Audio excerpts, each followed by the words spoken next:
Kita tidak bisa mengharapkan semua masalah bisa terselesaikan secara instan. Ada kalanya kita harus bersabar dan mengikhlaskan segalanya. Pernahkah kita mengalami musibah atau cobaan yang sangat menyakitkan? Hidup di dunia adalah sementara, bukan hidup yang sebenarnya. Kehidupan di akhirat itulah kehidupan yang sebenarnya dan kekal. Sudah selayaknya kita bersabar untuk menjalani kehidupan yang sementara dan menanti kehidupan yang kekal abadi. Hidup di dunia adalah tempat ujian dengan keburukan dan kebaikan. Semua nantinya akan diminta pertanggungjawabannya masing-masing. Sehingga kita akan siap hidup susah dengan penuh pengorbanan. Kita akan ikhlas karena Tuhan, bukan karena orang yang kita benci. Tetap bisa tersenyum dan berbuat baik kepada orang yang menzalimi kita. Semua kebaikan yang menimpa kita semua berasal dari Tuhan, dan keburukan yang menimpa kita adalah disebabkan dari kita sendiri. Ujian adalah bentuk kasih sayang Tuhan kepada umatnya, karena surga harus diperoleh dengan kesungguhan dan kesabaran. Ketahuilah bahwa Tuhan menguji hambanya dengan menimpakan musibah, sebagaimana seorang menguji kemurnian emas dengan api atau pembakaran. Ada yang keluar emas murni, itulah yang dilindungi Tuhan dari keraguan-keraguan. Ada juga yang kurang dari itu, yaitu mutunya, dan itulah yang selalu ragu. Ada yang keluar seperti emas hitam, dan itu yang memang ditimpa fitnah dan musibah. Jangan lari meninggalkan masalah. Seberat apapun masalahnya, jangan berlari dari masalah itu atau menunda-nunda menyelesaikannya. Itu tidak akan menyelesaikan masalah, hanya akan memperburuknya. Dalam hidup, kita harus berani untuk menghadapi masalah dan mencari solusinya.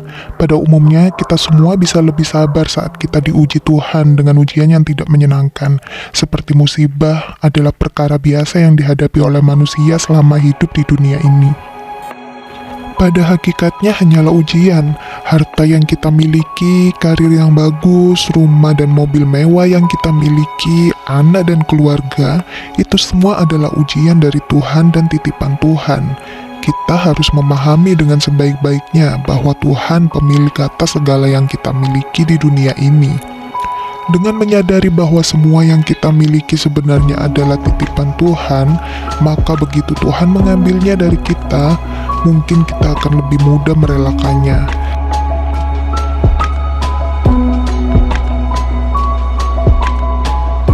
Tersenyumlah pada tempatnya.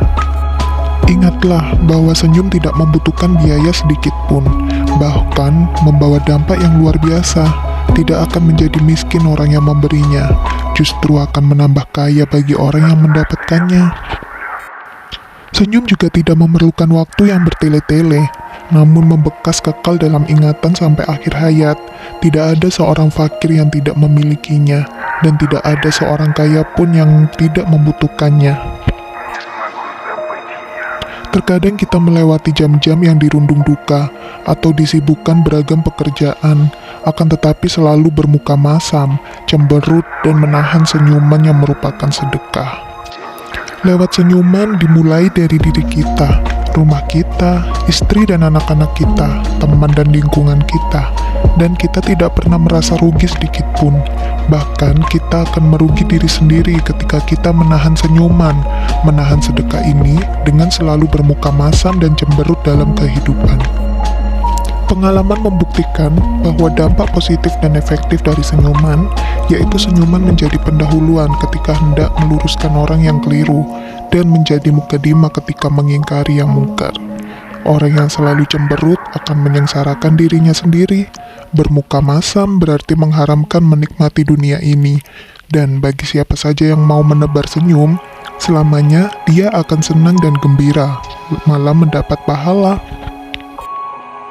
Memperindah hati. Setiap manusia tentulah sangat menyukai dan merindukan keindahan. Banyak orang menganggap keindahan adalah pangkal dari segala puji dan harga. Tidak usah heran kalau banyak orang memburunya. Ada orang-orang yang berani pergi beratus bahkan beribu kilometer semata-mata untuk mencari suasana pemandangan yang indah. Bahkan, banyak orang yang rela membuang waktu untuk berlatih mengolah jasmani setiap saat karena sangat ingin memiliki tubuh yang indah. tak sedikit orang yang berani membelanjakan uangnya berjuta bahkan bermiliaran rupiah karena sangat rindu memiliki rumah atau kendaraan mewah. Ternyata segala aksesoris duniawi dan kemewahan itu bukanlah tenaga kemuliaan yang sesungguhnya, karena orang-orang yang rusak dan durjana sekalipun diberi aneka kemewahan yang melimpah ruah oleh Tuhan. Kunci bagi orang-orang yang ingin sukses, yang ingin benar-benar merasakan lezat dan mulianya hidup, adalah orang-orang yang sangat memelihara serta merawat keindahan dan kesucian kalbunya, agar tetap tersenyum. Seseorang yang memiliki hati sehat, tak ubahnya memiliki tubuh yang sehat. Dia akan berfungsi optimal, dia akan mampu memilih dan memilah setiap rencana atas suatu tindakan, sehingga setiap yang akan diperbuatnya benar-benar sudah melewati perhitungan yang jitu berdasarkan hati nurani yang bersih. Orang yang beruntung, orang yang memiliki hati yang sehat. Semakin cemerlang hatinya, maka akan semakin memiliki mutu pribadi yang begitu hebat dan mempesona. Tidak akan pernah menjadi takabur ketika mendapatkan sesuatu, namun sebaliknya akan menjadi orang yang bersyukur. Semua itu dikarenakan dia menyadari bahwa semua yang ada hanyalah titipan. Jadi tidak heran orang yang hatinya bersih, ditimpa apapun dalam hidup ini, sungguh bagaikan air di relung lautan yang dalam, tidak akan pernah terguncang walaupun ombak badai saling menerjang. Ibarat karang yang tegar, dihantam ombak sedahsyat apapun, tidak akan roboh terkapar, tidak ada putus asa, tidak ada keluh kesah berkepanjangan, yang ada hanya kejernihan dan keindahan hati dan tersenyum.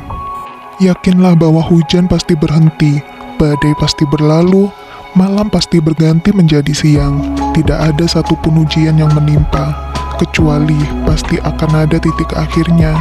Dia tidak berubah bagai intan yang akan tetap berkilau, walaupun dihantam dengan apapun juga. Memang luar biasa orang yang memiliki hati yang bersih. Nikmat datang tak pernah membuatnya lupa dari bersyukur. Sementara, sekalipun musibah yang menerjang, sama sekali tidak akan pernah mengarungi keyakinan akan curahan kasih sayangnya. Semua itu dikarenakan dia bisa menyelami sesuatu secara berlebih dalam atas musibah yang menimpa dirinya, yaitu menerima dengan senyum syukur.